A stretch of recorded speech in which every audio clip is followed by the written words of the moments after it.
Olá pessoal, tudo bem?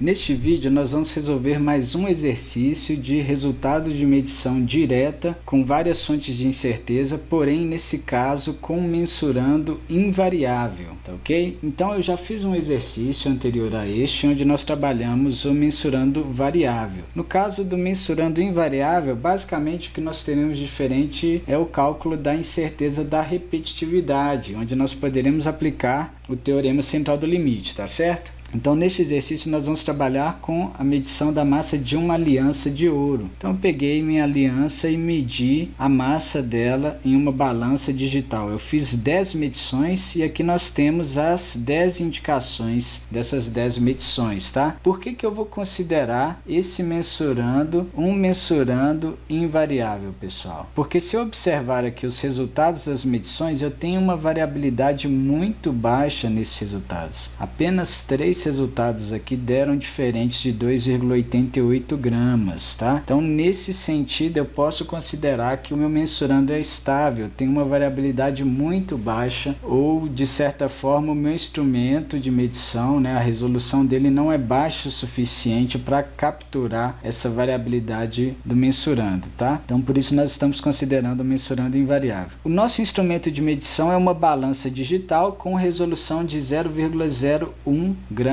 ou 10 miligramas. E do certificado de calibração dessa balança, nós sabemos que para essa faixa de medição aqui, a correção é de 0 gramas e a incerteza expandida obtida na calibração é de 0,01 gramas, tá ok? Então vamos partir para a resolução deste exercício. Lembrando que eu vou fazer essa resolução aqui na mão, passo a passo, e depois vou fazer também utilizando a linguagem R, tá ok? Então vamos lá. Nesse exercício foram realizadas 10 medições, então N igual a 10 observações, tá? E a partir dessas medições nós conseguimos calcular a indicação média, que vai fazer parte do resultado base da medição. Então, a indicação média é a média das medições, ou a média das indicações. Então, vou somar todas as medições. A primeira deu 2,88, a segunda deu 2,88, e vou somando todas até a última medição, que deu 2,87. E, para calcular a média, eu simplesmente tenho que dividir, né, a soma de todas as observações e dividir pelo número de observações.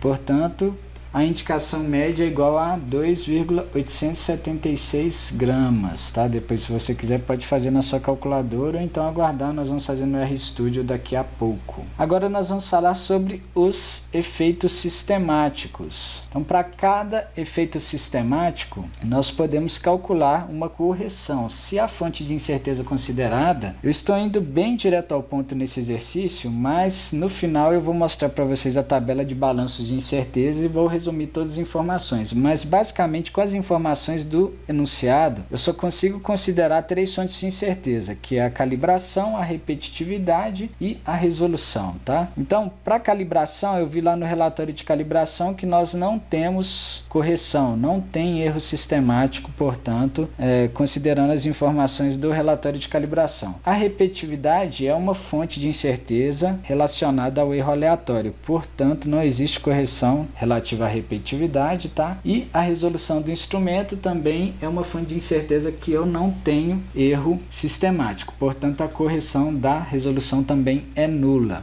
Tá? Portanto, a correção combinada, que é a soma das correções individuais, vai dar 0, visto que todas as fontes de incerteza que nós estamos considerando não têm efeito sistemático nesse caso. Isso aconteceu nesse exercício. Na maioria, essas aqui sempre a gente não vai ter efeito sistemático, mas a calibração a gente pode ter uma correção, tá? Portanto, ter um efeito sistemático, e em alguns casos nós podemos ter mais fontes de incerteza com efeitos sistemáticos. Então, a correção combinada é de 0 gramas. Então vamos falar agora dos efeitos aleatórios. Primeiro efeito aleatório que nós vamos tratar, ou primeiro erro aleatório, é a repetitividade. Nós vamos calcular aqui as incertezas individuais relativas às fontes de erro que nós estamos considerando. Então, para a repetitividade, a incerteza da repetitividade é a incerteza padrão dividido por raiz de n, porque nós estamos trabalhando com mensurando invariável. Então nós podemos aplicar o teorema central do limite nesse caso, ou seja, dividir aqui por raiz de n, tá? Trabalhando aqui com o desvio padrão da média, ou a incerteza padrão da média. Portanto, a incerteza da repetitividade vai ficar somatório para i igual a 1 até o número de medições realizadas, da indicação da iésima medição menos a média de todas as medições, eleva ao quadrado esses desvios, tá? Antes de somar, e divido por n menos 1 graus de liberdade. Isso daqui é a incerteza, então eu tenho ainda que dividir por raiz de n, ou seja, multiplicar por 1 sobre raiz de n, tá certo? Eu vou fazer esse cálculo no RStudio com você. Se você não quiser usar o RStudio, você pode usar um software de planilha, ou você pode utilizar a sua calculadora científica, armazenando todas as indicações e calculando o desvio padrão amostral e depois dividindo por raiz de n, tá bom? Eu vou colocar o resultado aqui, que é a incerteza da repetitividade nesse caso dá 0,002211. Vou exagerar um pouquinho aqui, gramas, no número de casas decimais, depois no final a gente arredonda. Agora nós vamos trabalhar a incerteza da resolução. Recordando aqui, ó, quando eu estou trabalhando com a repetitividade, eu estou trabalhando com os procedimentos tipo A, que são os procedimentos estatísticos. Eu tenho dados e eu consigo calcular uma incerteza relativa à variabilidade das observações, à variabilidade das medições realizadas. Agora, quando eu estou trabalhando na resolução, eu só tenho uma informação, que a resolução do meu instrumento é de 0,01 gramas. Então, a partir dessa informação, eu vou trabalhar com o procedimento tipo B, que é o procedimento não estatístico. Então, eu vou adotar uma distribuição de probabilidade, vou adotar a distribuição uniforme, para descrever a variabilidade devido à resolução limitada do meu instrumento. Eu já expliquei para vocês que o erro máximo devido à resolução é igual a mais ou menos a resolução dividido por 2. Então, o erro máximo tem domínio de menos r sobre 2 e mais r sobre 2. Se nós consideramos uma probabilidade constante de erro neste domínio, aqui de menos r sobre 2 até mais r sobre 2, nós estamos trabalhando com a distribuição uniforme. Então aqui é a probabilidade constante, ou densidade de probabilidade, né? E aqui é o erro máximo. Então, nós sabemos que pela distribuição uniforme, o desvio padrão, ou a incerteza padrão, é metade do domínio, que é isso daqui, ó, A dividido por raiz de 3, tá certo? E A, nesse caso aqui, é r sobre 2. Então vamos lá, então a incerteza da resolução vai ficar resolução dividido por 2 dividido por raiz de 3. Portanto, a incerteza da resolução é 0,01 sobre 2 dividido por raiz de 3, tá? Então a incerteza da resolução fica 0,002887 gramas. Pronto, vamos trabalhar agora a última fonte de erro aleatório, que é a calibração. A incerteza da calibração, eu sei que do relatório de calibração, nós temos uma incerteza expandida para essa faixa que a gente está trabalhando de 0,01 gramas. Isso é a informação que vem lá no relatório de calibração, perfeito? Nós sabemos que a incerteza expandida é T vezes U. Como eu não tenho informação sobre como foi feita a calibração do instrumento de medição, eu também vou trabalhar aqui procedimento tipo B, que são os procedimentos não estatísticos, e vou adotar a distribuição normal. Então, neste caso, se eu adoto a distribuição normal, como eu não tenho informação, para penalizar ao máximo aqui a minha falta de conhecimento desse U aqui, que é o U da calibração, que eu quero calcular, que está aqui, ó, que vai ser igual a incerteza expandida dividido por T, passo ele dividindo aqui, ó. Eu sei que o menor valor possível para T, que é o que vai maximizar o meu U. Por que eu quero maximizar ele nesse caso? Para mim penalizar minha falta de informação. Conforme a gente deve fazer no procedimento tipo B, eu adoto T igual a 2, que é o que corresponde a grau de liberdade infinito, tá? Toda fonte que nós consideramos aqui o procedimento tipo B, nós consideramos grau de liberdade infinito. E nesse sentido, a nossa incerteza padrão da calibração vai ser a incerteza expandida da calibração, que é 0,01 dividido por 2, ou seja, a incerteza padrão da calibração dá 0,005 gramas, perfeito? Pronto, eu esqueci de um pequeno detalhe aqui para as 3 fontes e vou fazer agora. Grau de liberdade.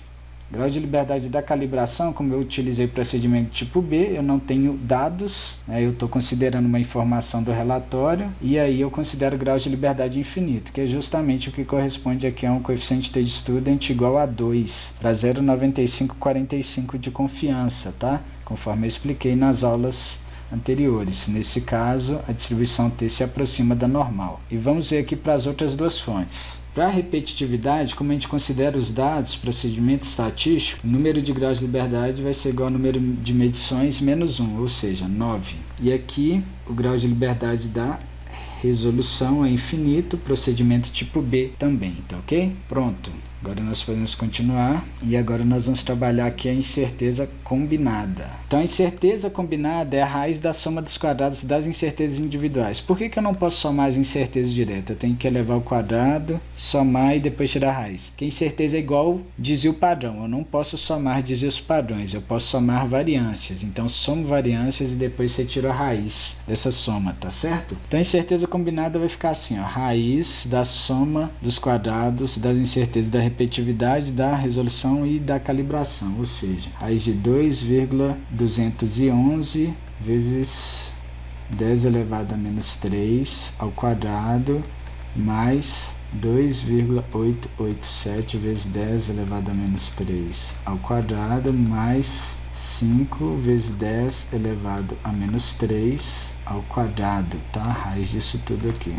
Então, pessoal, aqui a gente já consegue observar algumas coisas. Por exemplo, a incerteza da calibração nesse exercício é a fonte de incerteza com maior valor nesse caso. Então, isso vai refletir, por exemplo, no resultado lógico da incerteza combinada, que vai ser bem maior que a incerteza da repetitividade, e também no número de graus de liberdade efetivos, tá certo? Que vai ser diferente da repetitividade. Então vamos lá. A incerteza combinada, se eu fizer essa conta aqui, vai ficar 0,0061824 gramas. Ou, se vocês preferirem, certeza combinada é igual a 6,1824 vezes 10 elevado a menos 3 gramas. Perfeito? E agora nós vamos trabalhar aqui o número de graus de liberdade efetivos. Para trabalhar o número de graus de liberdade efetivo, nós utilizamos a fórmula de Welch-Satterwhite e é muito simples, eu vou trabalhar da seguinte forma. A incerteza combinada elevada à quarta dividido por graus de liberdade efetivos, que é o que nós desejamos calcular, vai ser igual a incerteza da repetitividade à quarta sobre o grau de liberdade da repetitividade, mais a incerteza da resolução à quarta sobre o grau de liberdade da resolução, mais a incerteza da calibração à quarta sobre o grau de liberdade da calibração. E lógico, se eu tivesse outras fontes de incerteza, eu continuaria somando aqui da mesma forma. Então a incerteza da resolução e da calibração, ambas têm grau de liberdade infinito. Então isso daqui vai anular, tende para zero para ambas, tá? E aqui eu vou ficar com a formulinha da seguinte forma, se eu multiplicar cruzado. A incerteza combinada à quarta vezes grau de liberdade da resolução sobre incerteza da repetitividade à quarta. Então multipliquei cruzado e depois eu isolei grau de liberdade efetivo, tá? Portanto, grau de liberdade efetivo dá 5 vezes 10 elevado a menos 3 elevado à quarta vezes 9 sobre 2,211 vezes 10 elevado a menos 3 também elevado à quarta. Se a gente observar, isso daqui é bem maior que isso, ainda está elevado à quarta potência, né? E multiplicando por 9 aqui em cima, né? Então, o grau de liberdade efetivo, se nós arredondarmos para o inteiro menor, mais próximo, ou seja, se a gente truncar o valor, vai dar 550. Vocês vão ver que o coeficiente de T de student vai ficar bem próximo de 2, tranquilo? Então, vamos prosseguir. Então, lógico, o coeficiente T de student a gente encontra numa tabela estatística ou no software estatístico. Eu tenho feito tudo na linguagem R, então fica fácil da gente fazer isso lá. Daqui a pouco, para 550 graus de liberdade, com esse nível de confiança que é o que a gente sempre adota na metrologia, de 0,9545, corresponde a 2 desvios padrões em relação à média na distribuição normal, o valor do coeficiente T-student vai dar 2,0046, praticamente 2, né, pessoal? Então, conforme o número de graus de liberdade sobe, ou seja, tende para infinito, o valor T se aproxima de 2, ou seja, a distribuição T vai se aproximando da distribuição normal. E a incerteza expandida é o produto desse coeficiente T-student, que é 2,0046 vezes a incerteza combinada, que nós acabamos de calcular ali, deu 0,0061824, tá? Portanto, a incerteza expandida vai dar 0,012393 gramas. Perfeito, pessoal? Daqui a pouquinho nós vamos começar a arredondar isso, porque a gente já vai fazer aqui o resultado da medição. Então, pessoal, o resultado da medição da massa vai ficar da seguinte forma: a média das indicações mais a correção combinada mais ou menos a incerteza expandida. Isso fica assim: 2,876 mais a correção combinada, que é 0, mais ou menos 0,012393. Isso em gramas, beleza? Agora, lógico, eu tenho que somar isso aqui, né? Que logicamente vai dar aqui a média das indicações, 2,876, mas eu posso já também trabalhar o arredondamento aqui. Primeiro nós arredondamos a incerteza. Então eu considero aqui na incerteza 2 algarismos significativos. Recordando, algarismos significativos nós contamos da esquerda para a direita a partir do primeiro não nulo. Então aqui eu tenho 1, 2, 3, 4, 5 algarismos significativos. Para eu deixar com 2, que é a regra para incerteza, eu vou arredondar aqui para 3 casas decimais. Então 0,02393 para 3 casas decimais vai ficar 0,012, tranquilo? Que é o que corresponde a esse número aqui com 2 algarismos significativos. E o resultado base eu deixo o mesmo número de casas da incerteza, já está no caso com 3 casas, então 2,876. Esse aqui é o resultado da medição, mas se nós recordarmos, a resolução do instrumento é 0,01 gramas. Então, se eu quiser, para ter a mesma precisão que o nosso instrumento, que só mede até a segunda casa decimal, ou seja, mede em centésimos de grama, eu posso arredondar aqui para o mesmo número de casas que é a resolução do instrumento, tá certo? Não está errado. Essa forma aqui também já poderia ser o resultado final, mas eu vou fazer considerando ali a precisão ou a resolução do nosso instrumento. Então, vai ficar 2,88, tá? Isso aqui arredondando para 2 casas, mais ou menos 0,01 gramas, tá ok? Então, esse é o resultado da medição, pessoal, da massa da joia, beleza? 2,88 mais ou menos 0,01 gramas. A gente tem uma incerteza bem baixinha aí, né? A gente está trabalhando com mensurando invariável. Nós percebemos que os resultados das indicações foram bem homogêneos, né? Então, por isso que a gente tem esse resultado aí bem preciso. Tá certo? Agora nós vamos trabalhar aqui com a tabela de balanço de incerteza só para resumir todas essas informações, tá? Eu estou indo bem direto ao ponto nesse exercício, mas você pode, quando você for trabalhar o resultado da medição, começar preenchendo essa tabela e ir completando ela passo a passo. Então a primeira coisa que nós deveríamos fazer é dizer o que nós estamos medindo. Nesse caso é a massa de uma aliança de ouro, tá? Nós estamos medindo aqui em gramas, perfeito? Eu posso colocar aqui também alguma coisa sobre a balança com resolução de 0,01 gramas, e as informações do relatório de calibração não preciso de colocar aqui, porque a gente tem o certificado de calibração em mãos, tá? Então vamos falar aqui das fontes de incerteza. Nós temos a repetitividade, a resolução e a calibração. Vamos colocar aqui a descrição: a repetitividade, resolução e a calibração. E aqui nós mostramos que essas fontes não têm correção, tá? Aqui está tudo em gramas, não tem erro sistemático, mas elas têm efeitos aleatórios. Então, para repetitividade nós consideramos a distribuição normal com procedimentos tipo A. A incerteza deu 2,211 vezes 10 elevado a menos 3, tá? Tudo aqui está em gramas também.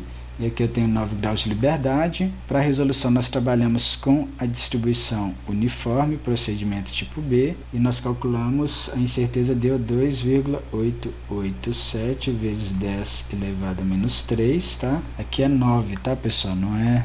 Toma cuidado para não confundir aqui, achar que isso é grama, coisa da minha letra. Aqui graus de liberdade infinito, e para calibração nós consideramos também a distribuição normal, porque o metrologista, quando calibrou o instrumento, ele fez como se fosse um procedimento de resultado de medição com várias fontes. A diferença é que lá ele está medindo um padrão, que é uma medida que ele conhece o valor verdadeiro, tá? Mas aqui nós consideramos procedimento tipo B e calculamos a incerteza que deu 5 vezes 10 elevado a menos 3 gramas, tá?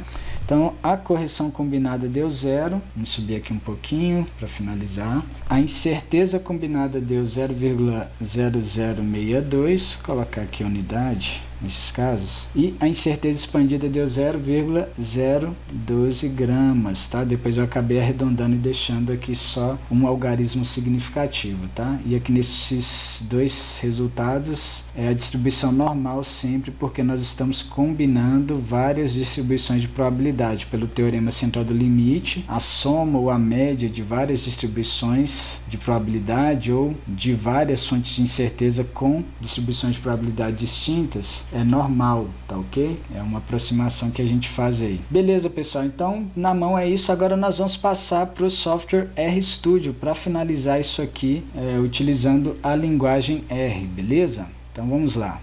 Beleza, pessoal? Então nós vamos fazer aqui bem rapidinho. Eu deixei tudo programado já, tudo pronto, para a gente não perder muito tempo com isso. Basicamente aqui é a resolução da nossa balança, 0,01 gramas. Aqui são as informações do certificado de calibração. A correção da calibração é nula e a incerteza da calibração é de 0,01, tá? Aqui são as 10 indicações ou as 10 medições que nós realizamos e nós estamos considerando mensurando invariável. Perfeito? Lembrando que para rodar cada linha eu estou utilizando aqui Ctrl Enter no teclado, mas você pode utilizar aqui Run para rodar cada linha e ele armazenar aqui os resultados, beleza? Então vamos lá, o número de medições N, eu simplesmente vou utilizar o comando length e contar aqui o número de observações no vetor I, que é o nosso vetor de indicações, tá? Então vamos lá, N é igual a 10 indicações, beleza? Agora a média das indicações, eu utilizo o comando min e calculo a média do vetor de indicações I, eu chamei de I bar aqui, deu 2,876, conforme eu mostrei para vocês à mão agora há pouco. Correções individuais, a correção da calibração é C, que está lá em cima,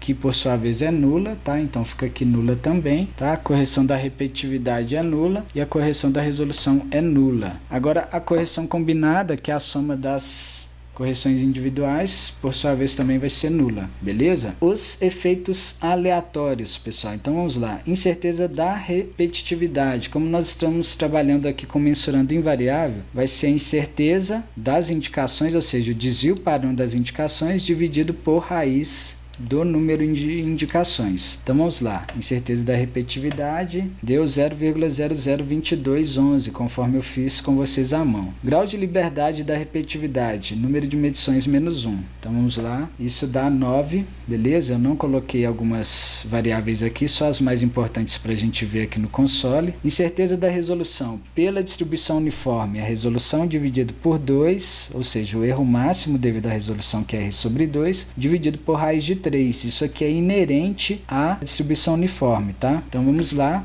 Isso vai dar 0,00288, conforme nós fizemos à mão. O grau de liberdade da resolução é infinito. E a incerteza da calibração é a incerteza expandida da calibração dividido por 2, tá? Então 0,005. O grau de liberdade da calibração também é infinito. Agora, a incerteza combinada é a raiz da soma dos quadrados das incertezas individuais, que foram calculadas agora. Então, tá aqui a incerteza combinada, deu 0,062 quase. Grau de liberdade efetivos da calibração, ó. Eu estou fazendo aquela continha que eu fiz com vocês, que é a incerteza combinada à quarta vezes grau de liberdade da repetitividade, dividido por incerteza da repetitividade elevada à quarta. Só que aí eu trunco, ou seja, arredondo para o inteiro menor mais próximo. Então isso vai dar 550, conforme eu disse para vocês. E o coeficiente t-student para 0,9545 de confiança e graus de liberdade efetivos, que é